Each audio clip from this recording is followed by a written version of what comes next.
Fala pessoal, tudo bem com vocês? Bora falar o que ficou do empate em 0-0 com Fortaleza, com a reveladora resposta de Antônio Oliveira sobre Diego Palacios, o lateral equatoriano que não joga mais desde o mês de janeiro. Ele também revelou a importância dos mais velhos no elenco e destacou algumas outras coisas na entrevista pós-jogo.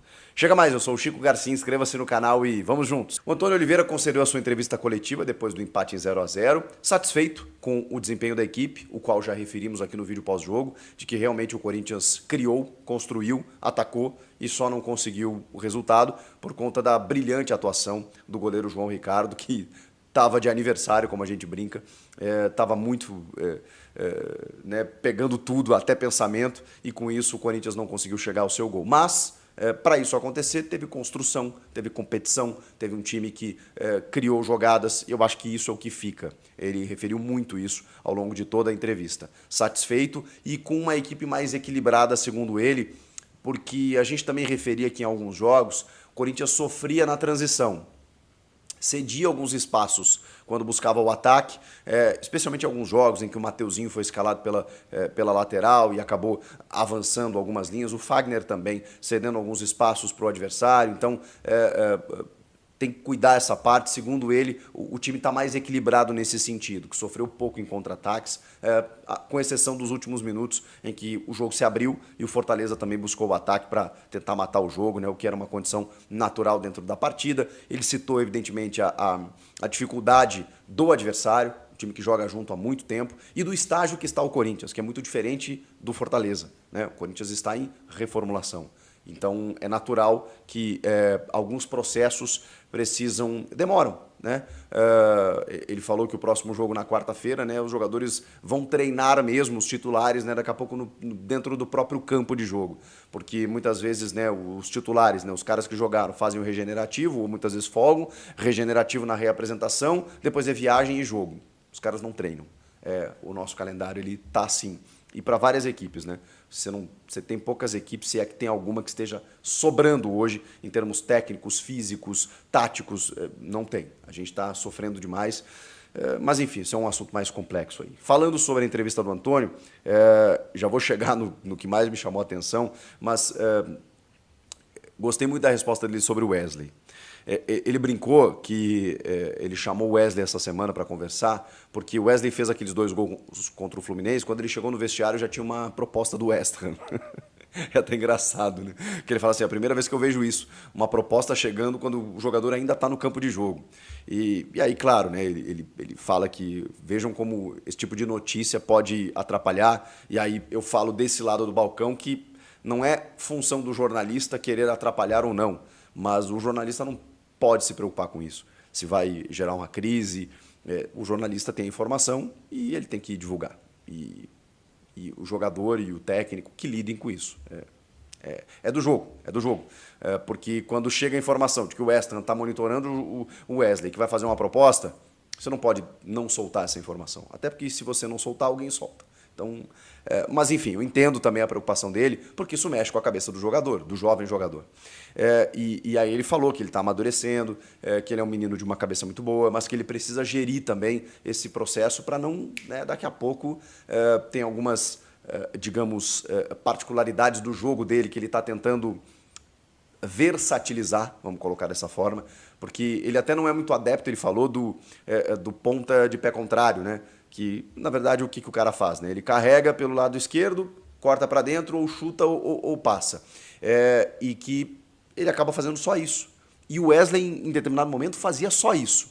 De repente, o Antônio começou a estimular ele a buscar mais a linha de fundo, porque aí você já confunde a marcação, porque normalmente o cara do pé contrário pega a bola, corta, para poder fazer um levantamento ou chutar gol. Quando ele vai até a linha de fundo, como foi o gol da Copa do Brasil, em que ele cruza para o Breno Bidon, já tem uma diferença, né? O cara já não espera que ele vá até o fundo, porque ele está com o pé contrário. Então, se ele tiver essa possibilidade, ele vai aumentar ainda mais a capacidade do seu jogo. Caindo por dentro, como foi vindo de trás, inclusive, nos gols que ele marcou contra o Fluminense, marcando alto ali, aproveitando o erro na saída de bola.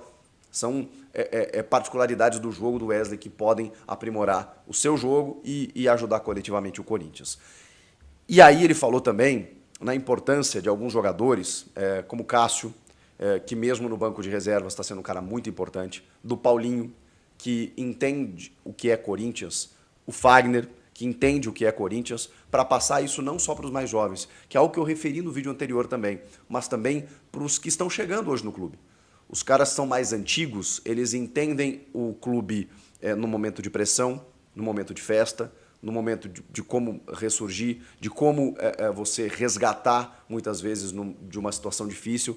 Esses caras conhecem o clube, conhecem a torcida, conhecem o modus operandi do clube, o status, eles sabem o que representa. Então, esses caras são fundamentais na construção e na reformulação de um elenco. O que me leva a crer que, bom, o Fagner eu não sei, até o final do ano ele tem contrato. O Paulinho não, o que me leva a crer que ele vai renovar sim até o final do ano. E o Cássio, a gente vai ver o que vai acontecer aí até o final da temporada, se ele volta ou não com a ascensão do Carlos Miguel, que está realmente cumprindo bem a função de titular nesse momento. E para fechar, pergunta do jornalista Marco Belo, que perguntou o que todo mundo queria saber, pelo menos eu aqui batia nessa tecla todos os dias e falava, caramba, eu não frequento mais entrevistas coletivas, né? E ficava esperando essa pergunta. Ela veio. E de uma forma muito educada do Marco, né? Que ele fala assim, Antônio, a gente sabe que você não é médico, mas você conversa com médicos, é um anseio do torcedor, então a gente quer saber o que acontece com o Diego Palacios, que desde o dia 27 de janeiro se lesionou e não joga mais. E ninguém fala nada. O Antônio faz uma cara do tipo assim, bom, não é da minha competência, o clube deve emitir os seus boletins médicos, o problema é que não emite, então a gente fica sem saber a informação. Mas aí ele faz uma frase. O Antônio faz a seguinte frase: eu costumo dizer que eu tenho que sentir falta de quem cá está. Eu tenho que sentir falta de quem cá está. Ou seja, eu tenho que sentir falta do que eu tenho à disposição, do que eu tenho disponível. E ponto. Nessas palavras, com essa resposta e da maneira como ele dá a resposta, gerou um desconforto. O Antônio não está feliz. Ele não está satisfeito. E aí nos permite especular. Porque a gente está tentando colher informação e ninguém fala nada. Então, assim, eu não sei se atrasou a recuperação, se houve uma intervenção equivocada, e eu não estou afirmando isso, eu estou questionando. Se a recuperação foi mal feita, se o jogador não colaborou, porque aí realmente a gente acaba tirando para tudo que é lado, e é ruim fazer isso, é ruim, porque eu não sei se a responsabilidade é do corpo médico do clube, se é do jogador que não se ajudou, se é um somatório de coisas, se é um problema mais grave do que se imaginava, ninguém sabe.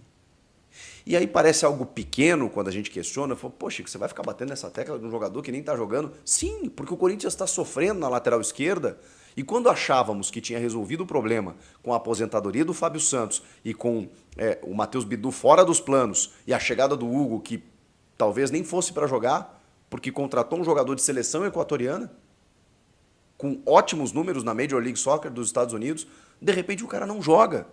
E aí tem que jogar o Hugo, tem que jogar o Bidu, tem que resgatar o Bidu, tem que jogar o Caetano improvisado, tem que jogar, sei lá, tem que ir ao mercado agora na metade do ano, porque o Corinthians contratou um lateral que não joga. O grande fato novo disso tudo diante de tudo que eu já falei aqui, inclusive, e bradei aqui que tem algo muito errado nessa história, é que o treinador também não está feliz. O treinador não está satisfeito. O treinador está incomodado. E ele externou até onde ele pôde. Ele falou até onde ele pôde falar. Realmente tem alguma coisa que precisa ser muito bem explicada no caso Diego Palacios. Agora, a conclusão é com vocês. Comentem aqui o que vocês acharam desse rescaldo pós-jogo do empate com Fortaleza e das declarações do Antônio. Inscreva-se no canal e eu volto na próxima. Tchau! Fala fiel, antes do vídeo se inscreva no canal SCCP Notícias para não perder nada. Antônio Oliveira vê evolução no Corinthians em empate, cada vez mais equilibrado. O time do Corinthians não conseguiu marcar nenhum gol no jogo contra o Fortaleza, que aconteceu no último sábado, na Neoquímica Arena. Apesar disso, o técnico Antônio Oliveira ficou satisfeito com a atuação da equipe. Durante a entrevista coletiva após o jogo, Antônio Oliveira destacou a importância de pressionar o adversário na segunda etapa. Com uma grande profundidade de jogo, acabamos por nos mostrar superiores no decorrer da partida. Houve um momento em que a partida chegou ao fim. Ponderou novamente Antônio que o Corinthians está passando por mudanças e enfrentando adversários mais experientes. Temos um grupo totalmente renovado. O Félix veio de uma equipe mexicana. Kaká veio do Atlético. Hugo chegou do Goiás. Ranieri veio do Cuiabá. Breno veio da Copinha. Garro veio da Argentina. E assim por diante. Hoje tivemos jogadores da base no nosso banco. É evidente a reconstrução que está sendo feita. Quais jogadores estavam na equipe de 2020, 2021, 2022? Em um processo de reconstrução do time, é necessário tempo. Prefiro falar sobre isso, pois quando se perde soa como desculpa. Sempre comentei, mesmo nas vitórias, que haveria avanços e retrocessos. Devido ao perigo iminente, Carlos realizou uma excelente defesa, possivelmente a única chance que o oponente teve. No entanto, durante o segundo tempo, também criamos as melhores oportunidades, elogiando a atuação e lamentando as chances não aproveitadas. A atuação da minha equipe no jogo foi excepcional. O fato de o goleiro adversário ser escolhido como destaque da partida revela o quanto fomos superiores. Esse foi o vídeo fiel. Inscreva-se no canal e vai Corinthians!